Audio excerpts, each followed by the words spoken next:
가지가 된다고 합니다. 자연 환경과 그 사용하는 어휘는 그 자연 환경에 맞춰가기에 마련입니다. 나일강이 굉장히 섭지가 넓었으니까 그 지역에서는 굉장히 다양한 종류의 여러 햇살풀이 아마 자랐을 겁니다. 따라서 이러한 그 다양한 종류의 여러 햇살풀이를 번역자가 의도적으로 바꾸고 삽입하는 것은 역시 이 번역자 혹은 번역자가 속하는 공동체 혹은 그가 상정하는 헬라어 독자들이 보다 더 친숙한 그들이 눈으로 보고 확인하는 그러한 자연 환경의 현상들을 반영한 것으로 보여집니다. 재미있는 것은 40장 21절에 나오는 이 늪지와 갈대 아래에 있는 짐승은 히브리어로 베헤못으로 알려져 있습니다. 근데 이 베헤못은 40장 23절에 보면 46쪽 보시면 제가 본문을 올려놓았습니다.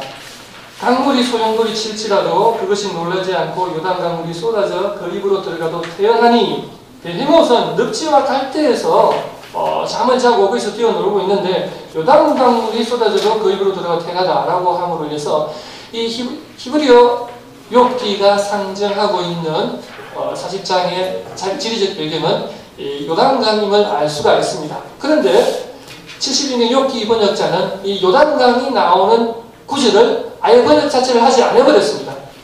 그리고 파피루스 갈대라는 이런 단어를 집어넣음으로 인해서 이 헬라어로 되어진 욥기 40장은 요단강과는 전혀 상관이 없는 비록 나일강이라는 단어를 쓰고 있지는 않지만은 습지에서 자라는 여러 가지 종류의 그 여러 햇살풀이를 나일함으로 인해서 독자들로 하여금 오히려 이제는 요단강이 아니라 나일강에서 뛰어놀고 있는 어떤 짐승을 상상할 수 있도록 번역자가 의도적으로 이런 파피루스를 삽입하였다라는 것이 제가 보는 이 의견입니다. 자, 그 다음에 4.12 보시면 페이라테리온이라는 단어가 나오는데 이 단어는 크게 두 가지 뜻을 가지고 있습니다. 해적 혹은 실현. 우리 영에서는 그 단어도 이 단어에서 파생이 되어졌는데 해적을 가리킬 때 이 성경에 보면은 70인경에 이 단어가 5번 사용되어집니다. 히브리어 대어문은 대부분 짜바라는 군대 혹은 게두드라는 도적대 등이 이 히브리어 대응어입니다.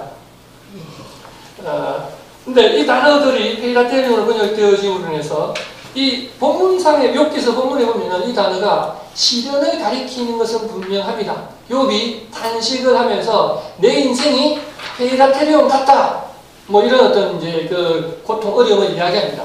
근데 이 성경을 읽는 헬라 독자, 만약에 알렉산드리아와 같이 바닷가에 접해 있는, 즉 해적이라는 어떤 위협 혹은 해적들의 그 삶의 어려움을 잘 알고 있는 이 헬라어 독자였다라면은 이 단어가 시련이라고 읽지만은 아마도 해적의 삶의 어려움이 욥이 탄식하는 것과 어느 정도 일치하고 있다. 욥의 탄식을 어려움을 해적의 삶에 비교하고 있다라는 것으로 아마 독자들은 이해할 수 있는데 역시 번역자가 어떤 워드 플레이를 하면서 이런 페이라테리온이라는 단어를 사용하지 않았나 이렇게 보여집니다.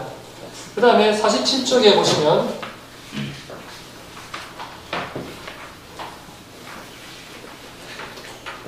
포닉스라는 단어가 있습니다. 흔히 우리가 이제 불사조로, 포닉스 그 영어에서는 불사조로 이렇게 잘 알려져 있는데, 포닉스는 이집트 신화에 나오는 대표적인 그 불사조, 영원히 죽지 않는 새로 알려져 있습니다. 근데 이 포닉스는 불사조만의 의미를 가지고 있는 것이 아니라 야자나무를 가리키기도 합니다. 이 번역자는 포닉스를 이제 사용하면서 분명히 그 불사조 포이닉스 이집트 신화에 나오는 그를 가리키는 건 아닙니다. 포이닉스의 뿌리라고 해서 야자나무 뿌리를 가리킨다는 것이 본문상에 명백합니다. 재밌는 것은 이 히브리어 본문에서는 내가 오래 살아야 될 것이다, 장수해야 되겠다라는 것을 모래알수에 비교합니다. 내가 모래알수처럼 내 날이 많아지게 해야 된다. 그런데 번역에서 바꿔서는 내 삶이, 나의 날이 야자나무의 뿌리와 같아야 된다. 아마도 이 헬라어권에서 사용되실 때 관용적인 표현으로서 야자나무 그루터기는 어떤 장수를 의미하였나 보여집니다.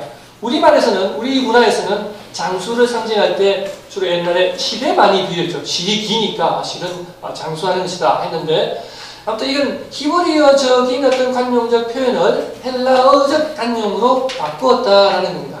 그래서 헬라 독자들이 보다 더 손쉽게 이해할 수 있다. 근데 거기다 한급 더 함축적인 의미는 포이닉스라는 단어가 야자나무로 의미가 있지만 불사조라는 의미를 가지고 있기에 아마 헬라어 독자는 이 다른 단어를 통해서 야자나무 뿌리뿐만 아니라 그리스 이집트 신화에 등장하는 포이닉스 불사조 역시 연상하지 않았을까 보여지고, 이 역시 번역자가 어떤 의도를 가지고 이렇게 하였다라고 보여집니다. 자, 그 다음에 헬라 옷 입히기 이렇게 나오는데, 자, 421 보시면 타르타로스 나오는데, 타르타로스는 그리스 신화의 타이탄 그 신이 갇혀져 있었던 그 감옥을 가리킵니다. 하데스보다 아래에 있는 감옥을 가리킵니다. 물론 나중에는 이제 하데스하고 타르타로스하고 어떤 구분이 애매모호해지긴 하지만, 아무튼 타르타로스는 대표적인 그리스 신화에서 저 땅 밑에 가리키는, 땅 아래에 있는 곳을 가리키는 곳으로서 또 그리스 문화를 대변하는 그러한 단어 중에 하나인데, 70년 이렇게 번역자가 문맥상에서 꼭 이 단어를 사용하지 않았어도 됨에도 불구하고 이 단어를 썼다라는 것은 이 역시 웬만하면은 헬라어 독자들, 헬라어 문화에 익숙한 독자들을 배려한 그러한 의도가 있지 않았나 보여집니다. 그 다음에 48쪽 넘겨서 보시면 하데스, 하데스 우리가 잘 알고 있습니다. 그리스 신화에 나오는 죽음과 지하세계를 관장하는 신으로 알려져 있습니다. 그런데 이 단어는 히브리어에 등장하는 쉐올이라는 단어는 거의 대부분 한 90%가 하데스로 번역이 되어집니다. 그런데 70인경에서는 하데스는 더 이상 신은 아닙니다.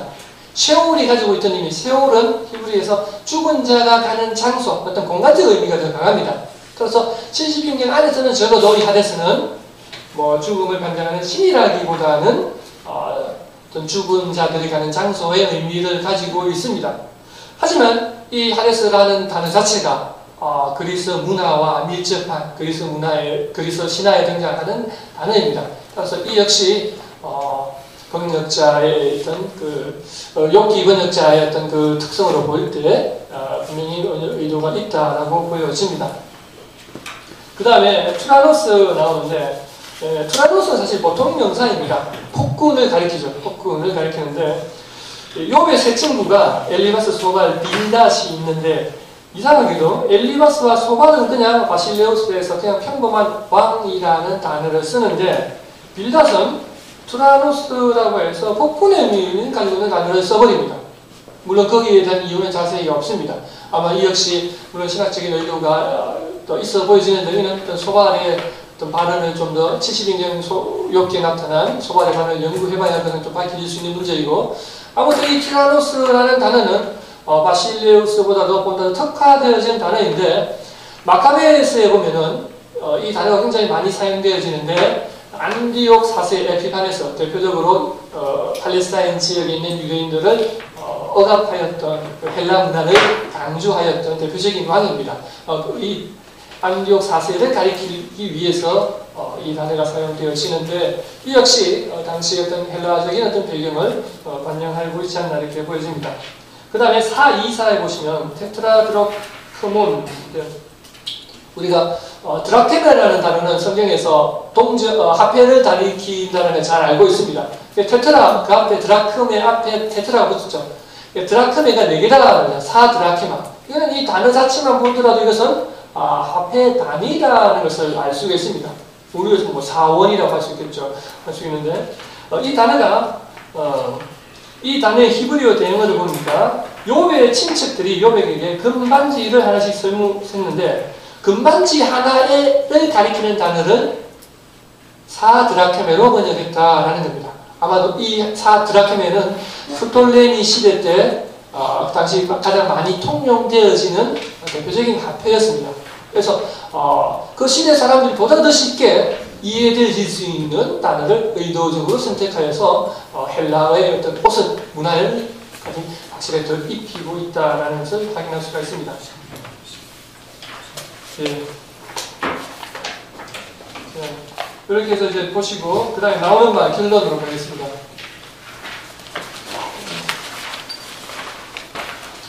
뭐 여러 가지 제가 예를 들었지만 이제 그건 바로 살펴보시면 되실 것 같고 나오는 말 결론 보시면 제가 한번 읽어보겠습니다. 앞서 살펴본 것과 같이 70인경 유혹기는 단순히 히브리어라는 옷을 벗고 헬라어로 바꾸는 그 이상이다. 70인 유혹기 번역자는 히브리적 혹은 메소포타미아 바벨론 같은 고대 근동의 문화적 배경에서 이해될 수 있는 개념을 헬라적 문화 배경에서 수용될 수 있는 개념으로 바꾸었다. 이는 일종의 헬레니즘으로 향하는 세계화이기도 하다.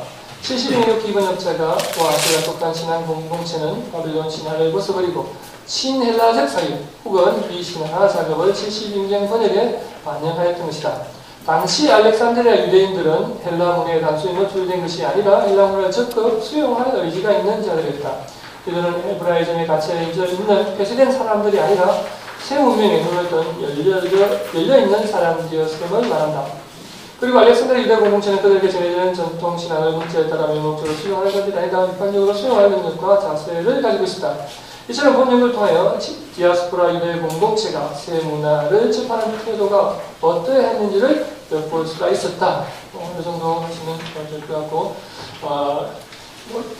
근본적으로 제가 발표하는 논문은 번역과 관련되어집니다. 이 그러한 그 번역과 관련하여서 이러한 그 번역이 그 당시에 어떠한 시대상을 어떤 식으로 반영을 하고 있고 그 시대 문화가 어떤 식으로 접해졌는가 하는 그 당시 시대의 어떤 신학 혹은 신앙의 성격을 부분적으로나마 살짝 엿볼 수 있는 그런 논문이었습니다. 감사합니다. 감사합니다. 우상혁 박사님의 논문에 대해서 서울신학대학교 강영준 박사님께서 논평해 주시겠습니다. 박수로 환영해 주시겠습니다. 예, 3페이지에 있는 논문 요약을 하지 않고요. 워낙 논문의 내용이 간결하고 분명하기 때문에 읽을 필요가 없어서 평가 및 제언만 이렇게 보는 걸로 논평을 진행할까 합니다. 53페이지 두 번째 문단부터 보겠습니다. 우선 본 논문을 통해 우리는 기원전 2, 3세기 유대인 공동체가 지중해와 근동 지역의 지배 문화로 떠올랐던 헬레니즘을 긍정적으로 대했다는 것에 대해서 알 수 있습니다. 70인경 욥기는 형식적 대응 번역, 또 직역이라고도 저희가 알고 있는 것이 아닌 기능적 대응 번역인 의역을 통해 당시 헬라 문화권에 살고 있었던 디아스포라 유대인들에게 히브리 성경의 의미를 전달하려고 노력하였다. 이러한 번역이 과연 원어와 수용자의 언어에 모두 충실한 번역이었는지에 대해서는 좀 더 많은 비교 해석과 연구가 진행되어야 되겠지만 본 논문만으로는 70인경 욥기의 번역자는 수용자, 즉 헬라 문화권의 독자에게 좀 더 많은 비중을 두고 있음을 알 수 있다. 이러한 번역자의 의도가 바로 저자가 밝힌 바와 같이 헤브라이즘을 넘어 헬레니즘으로 향한 도전으로 이해될 수 있을 것이다. 본 논문을 통해 노찬자는 적어도 70인경의 번역자의 신학적 경향을 다소 이해할 수 있게 하는 귀한 논문이라고 평가한다. 한 가지 아쉬운 점이 있다면 논문 서두에 헤브라이즘과 헬레니즘의 정의를 설명하여서 본 논문의 출발점과 도착점을 좀 더 분명하였으면 좋겠다는 아쉬움이 있습니다. 이와 더불어서 몇 가지 질문을 할 수밖에 없어서 제가 몇 가지 질문을 적어놨습니다. 논문 제목에 대한 것인데요. 너무 뭐라고 해야 되죠? 포괄적인 것이 아닌가 개인적인 생각입니다. 두 번째는 본 논문에서 보여주는 70인경 욥기 번역이 헬레니즘으로 가기 위한 디아스포라 유대인 열방을 보여주기보다는 단순한 번역 스타일이 아닌가. 거의 제가 논문을 보기로는 욥기의 번역자는 거의 자유번역이 나왔습니다. 저는 유진 패터슨이 더 메시지와 비슷하게 당시 원래 히브리 성경의 의미를 잘 파악하실 수 힘들 정도의 어떤 그런 자유번역인데 과연 이러한 것이 어떤 신학적인 의도가 있는 것인지 아니면 그냥 번역 스타일인지를 사실 그것을 이해하기 쉽지 않지만 질문을 제가 들어봤습니다. 다른 헬라어 번역본과는 다르게 70인경 욥기가 기능적 대응 번역에 좀 더 많은 무게를 둔 신학적 배경과 의도가 궁금해졌습니다. 70인경의 이러한 번역이 단지 헬라 문화에 익숙했던 독자를 고려하는 것뿐만 아니라 다른 무슨 의도가 있지 않겠느냐라는 거죠. 네 번째 보시면 기원전 300년경 알렉산더의 유대 정복 이후에 예루살렘이 헬레니즘에 많이 노출되면서 많은 갈등과 변화가 있었습니다. 그 정도를 정확히 알 수는 없지만 대다수의 예루살렘 주민과 지배자들은 헬레니즘의 동화를 찬성하였던 것으로 역사가들을 평가하고 있습니다. 헬라의 화폐랄지 지중해 포도주의 적극적인 수입, 그다음에 헬라 국가들과의 정치, 의료적인 동맹 등이 있었는데 이러한 것들로 인해서 이제 그 당시 실제적으로 예루살렘 주민들 자체가 헬라와의 굉장히 원했던 것으로 평가를 하고 있는 사람들이 많이 있습니다. 그렇다면 70인 6기의 번역자 또한 이러한 예루살렘의 친헬라 분위기에 동화되었던 자가 아니었을까? 그렇다면 헬레니즘에 좀 더 많은 무게를 두고 있는 70인 6기의 번역 작업이 그 장소가 이집트여서가 아니라 당시 대다수 유대인들, 그러니까 예루살렘과 디아스포라를 포함한 경향성을 그대로 반영하고 있는 것은 아닌가고요. 마지막 질문은 70인명 욥기의 마소라 텍스트, 욥기가 마소라 텍스트보다 약간 6분의 1가는 짧은데 학계에서는 이러한 이유가 70인경이 다른 히브리 문문을 보고 번역을 한 것인지 아니면 저자의 의견대로 70인경 욥기가 마소라 텍스트와 같은 히브리 문문을 보고 번역을 했는지에 대해서는 이제 그래서 일부러 번역을 하지 않았다는 것에 대해서 분분한 것을 알고 있는데 이것에 대해서 욥기를 잘 아시니까 학교에서 어느 정도 합의가 이루어진 것이 있는지에 대해서 궁금해서 질문을 하나 더 드려봤습니다. 네, 수고하셨습니다. 예, 답변하고 하시겠습니까? 네. 예, 예. 네, 좋은 지적 감사합니다. 제목 관련해서 그래서 아까 말씀드렸듯이 아주 잘 지적을 하셨는데 제 관심은 사실 뭐 문화보다는 번역 기법에 있습니다. 근데 이 번역 기법에 대한 연구와 분석이 그 자체로 그치면 좀 건조합니다. 그것이 그 당시에 어떤 의미, 혹은 오늘 어떤 의미가 있는가를 생각하자는 측면에서 제가 헤브라이즘이나 혹은 헬레니즘이라는 타이틀을 좀 붙였습니다. 좀 사람들의 관심을 끌어보고자 하는 의도도 있고요.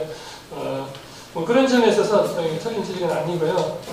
맞습니다만 아무튼 그 숲과 나무가 있을 때 저는 나무를 분석했지만 그 나무의 종류를 대략 파악해서 뭐 숲이 숲의 어떤 제목을 뭐 이름을 붙였다 이렇게 생각해 주시면 될 것 같고요. 그 다음에 번역 스타일 이제 이야기하는데 유대인의 열망을 이 아니라 다수는 제 의견입니다. 이런 번역 스타일, 곧 번역 기법을 통하여서 그 당시 사람들이 가지고 있던 열망이라든지 혹은 생각이 무엇이었는가를 한번 보자라는 것이었습니다. 그래서 지금 하신 지적도 맞습니다. 그런데 아무튼 저는 이제 번역 스타일을 통해서 당시 사람들의 열망을 살펴보았다 합니다. 그 다음에 신학적 의도가 있지 않는가라고 하는데 저는 지금 좀 유별난 것만 뽑아왔습니다. 특색을 잡기 위해서요. 하지만 전체적으로 보면은 크게 물론 좀 차이가 좀 있긴 있습니다만은 대표적인 차이는 히브리어 성경에서는 욥을 의인이라고 볼 수가 없습니다. 욥을 가리켜서 차디크라고 하지 않습니다. 반면에 70인경에서는 욥을 가리켜서 디카이오스라고 해버립니다. 번역자가 의도적으로 삽입을 버렸습니다. 흔히 우리가 알고 있는 고난받는 의인 하면은 마소라 본문에서 말하는 것이 아니라 70인경 욥기에서 말하는 의인. 이 부분은 제가 교부들의 욥기 주석에 대한 교부들, 당시 헬라 교부들과 라틴 교부가 동일하게 욥기를 주석했는데 헬라 교부 크리스찬 요한 크리소스톰은 욥을 가리켜서 의인으로 설정합니다. 반면에 5세기경에 로마에서 욥기를 주석하였던 그레고리 대제는 욥을 의인으로 보지 않습니다. 왜? 자기가 보았던 성경에는 욥이 의인이 없으니까요. 저는 이 70인경은 분명히 번역자가 의도적으로 욥을 의인으로 만들었다는 것이 분명하고 또한 그것이 주석서로 확인이 되어집니다. 이런 측면에서 번역자의 의도가 개입되는 부분이 분명히 있습니다. 있습니다. 하지만 그와 더불어서 신학적 의도뿐만 아니라 당시 독자들에게 좀 더 친숙해질 수 있는 어떤 의도 역시 있다라는 겁니다. 그 다음에 그 4번 질문하셨는데 맞습니다. 당시 상당수의 팔레스타인 유대인들이 헬라 문화를 굉장히 좋아했습니다. 특히 귀족들은 헬라 문화를 사냥하였고 에레미야스가 전하는 쓴 예수시대 예루살렘 책을 보면 당시 귀족들은 딸들에게 헬라어를 가르치는 것이 유행이었다라고까지 기록을 하고 있습니다. 이런 점에서 분명히 헬라 문화를 추종한 것 역시 사실이지만 그와 동시에 헬라 문화에 대한 반한 장감을 가진 것 역시 또한 분명한 사실입니다. 대표적으로 주전 167년에 있었던 마카베 반란, 안디옥의 그 시리아 안디옥의 안티오쿠스 사세 에피파네스가 강한 헬라 문화 강요 정책이었을 때 이때 당시 마티아스라를 중심으로 해서 반란을 일으켜서 약 100년간 어느 정도 자치권 행사하기까지 합니다. 이처럼 수용한 청년도 있었지만 팔레스타인 내에서, 하지만 그 팔레스타인 내 전체적 분위기는 이 헬라 문화에 대한 강한 거부 역시 분명한 사실입니다. 따라서 이런 점에서 볼 때 팔레스타인 밖에 있던 알렉산드리아에서 이와 같은 헬라 문화에 상당히 우호적인 표현을 쓰고 있다라는 것은 역시 한번 주목해 만하다 생각을 봅니다. 그 다음에 70인경 욥기가 마소라 본문에 비해서 6분의 1이 낮지 않습니다. 상당히 짧아요. 이건 굉장히 성경 번역이 측면에서 볼 때 하나님 말씀을 삭제해버리는 그 단어인데 이 부분에 대해서는 대부분의 학자들이 마소라 본문이 지금 70인경 번역자가 번역하였던 번역 대본 히브리어 본문은 오늘날 우리가 가지고 있는 마소라 본문과 거의 유사한 형태